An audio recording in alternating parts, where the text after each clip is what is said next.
a Federação Espírita Brasileira. Logo após a proclamação da República, Ismael volta a concentrar seu esforço na consolidação da sua obra terrestre. Seu primeiro cuidado foi examinar todos os elementos, procurando reafirmar, no seio dos ambientes espiritistas, a necessidade da obra evangélica, no sentido de que ressurgisse a doutrina de tolerância e de amor, de piedade e perdão, do crucificado. Todo um campo de trabalho se desdobrava aos olhos de suas abnegadas falanges, aguardando o esforço dos arroteadores para a esperançosa semeadura. Seu coração angélico e misericordioso, sob a égide do Divino Mestre, já havia distribuído as noções evangélicas a todos os espíritos sedentos das claridades do Consolador e a doutrina dos espíritos. No Brasil, sob a sua influência, se tocava da luz divina da caridade e da crença, pressagiando as mais sublimes edificações morais. O abnegado mensageiro do Mestre, começando o movimento de organização nos primeiros dias de 1889, preparar o ambiente necessário para que todos os companheiros do Rio ouvissem a palavra póstuma de Allan Kardec, que, através do médium Frederico Júnior, forneceu as suas instruções aos espiritistas da capital brasileira, exortando-os ao estudo, à caridade e à unificação. Bezerra de Menezes, que já militava ativamente nos labores doutrinários, recebeu a palavra do alto com a alma fremente de júbilo e de esperança, e considerou, no campo de suas meditações e de suas preces, a necessidade de se reunir a família espiritista brasileira sob o lábaro bendito de Ismael, a fim de que o mundo conhecesse o cristianismo restaurado. Existiam, no Rio, sociedades prestigiosas, mas cada qual com o seu programa particular, descentralizando a ação renovadora que as instruções do plano invisível traziam, logicamente, a todos os corações que militavam no sagrado labor da doutrina. A Federação Espírita Brasileira, fundada desde o Réveillon, véspera do Ano Novo de 1884, por Elias da Silva, Manuel Fernandes Figueira, Pinheiro Guedes e outros companheiros do ideal espiritualista, no Rio de Janeiro, esperava, sob a proteção de Ismael, a época propícia para desempenhar a sua elevada tarefa junto de todos os grupos do país, no sentido de federá-los, coordenando-lhes as atividades dentro das mais sadias expressões da doutrina. Bezerra de Menezes, desde 1887, iniciará uma série de trabalhos magistrais pelas colunas de O País, oferecendo a todos as mais belas e produtivas sementes do cristianismo. A palavra de Max, pseudônimo que ele havia adotado, inundava de esperança e de fé o coração dos seus leitores, iniciando-se, desse modo, uma das mais prodigiosas sementeiras do espiritismo no Brasil. Desde 1885, igualmente funcionava o Grupo Ismael, com Saião e Bittencourt Sampaio, célula de evangelização, cujas claridades divinas tocariam todos os corações. Em breve, os mensageiros do Senhor conseguiram agremiar a caravana dispersa.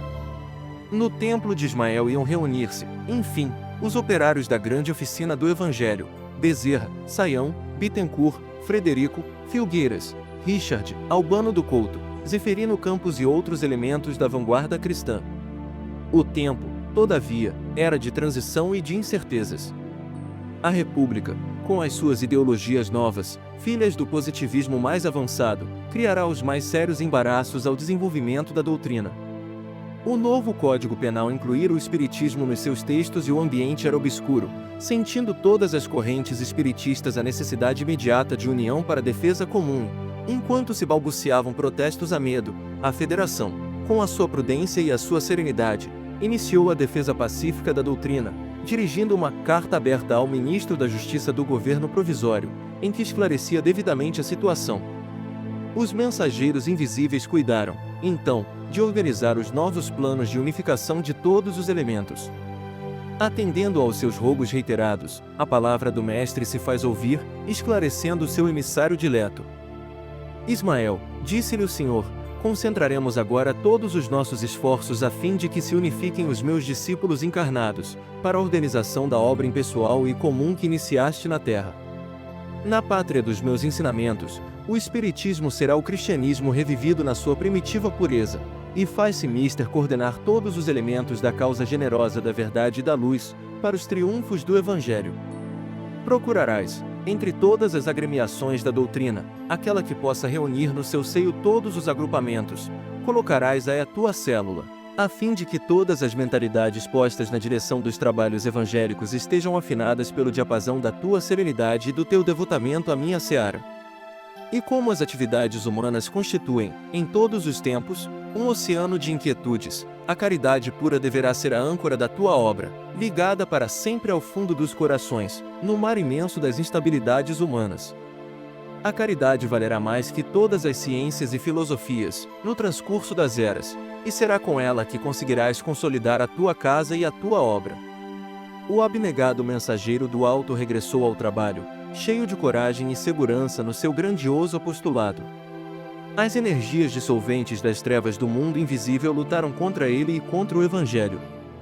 Forças terríveis de separatividade pesaram sobre os seus esforços no ano de 1893, quando o próprio Bezerra, incansável e abnegado missionário, foi obrigado a paralisar os seus escritos nas páginas de O País, depois de quase 7 anos de doutrinação ininterrupta e brilhante, num apelo a Jesus, com as mais comovedoras lágrimas da sua crença e do seu sacrifício. Ismael, porém, não abandonou os seus devotados colaboradores, reuniu os companheiros mais afins com as suas ideias generosas e reorganizou a sua obra. As ordens e observações de Jesus foram por ele integralmente cumpridas. Escolheu as reservas preciosas da Federação e assentou, dentro dela, a sua tenda de trabalho espiritual. Consolidou a assistência aos necessitados, fundada em 1890, que radicou a sua obra no coração da coletividade carioca.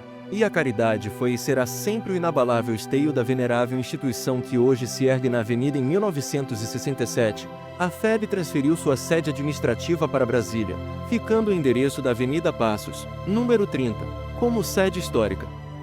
Com essas providências, levadas a efeito numa das noites memoráveis de julho de 1895, Bezerra de Menezes assumia a sua posição de diretor de todos os trabalhos de Ismael no Brasil, coordenando os elementos para a evangelização e deixando a Federação como porto luminoso de todas as esperanças, entre o Grupo Ismael, que constitui o seu santuário de ligação com os trabalhadores do infinito, e a assistência aos necessitados, que a vincula, na terra, a todos os corações infortunados e sofredores.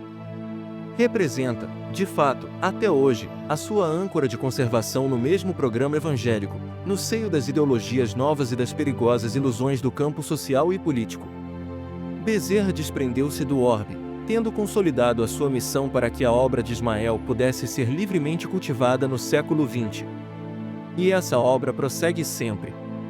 Podem as inquietações da terra separar, muitas vezes, os trabalhadores humanos no seu terreno de ação, mas a sociedade benemérita, onde se ergue a flâmula luminosa, Deus, Cristo e caridade, permanece no seu porto de paz e de esclarecimento. A sua organização federativa é o programa ideal da doutrina no Brasil, quando chegar a ser integralmente compreendido por todas as agremiações de estudos evangélicos no país. A realidade é que, considerada às vezes como excessivamente conservadora, pela inquietação do século, a respeitável e antiga instituição é, até hoje, a depositária e diretora de todas as atividades evangélicas da Pátria do Cruzeiro. Todos os grupos doutrinários, ainda os que se lhe conservam infensos ou indiferentes, estão ligados a ela por laços indissolúveis no mundo espiritual. Todos os espiritistas do país se lhe reúnem pelas mais sacrossantas afinidades sentimentais na obra comum, e os seus ascendentes têm ligações no plano invisível com as mais obscuras tendas de caridade, onde entidades humildes, de antigos africanos, procuram fazer o bem aos seus semelhantes.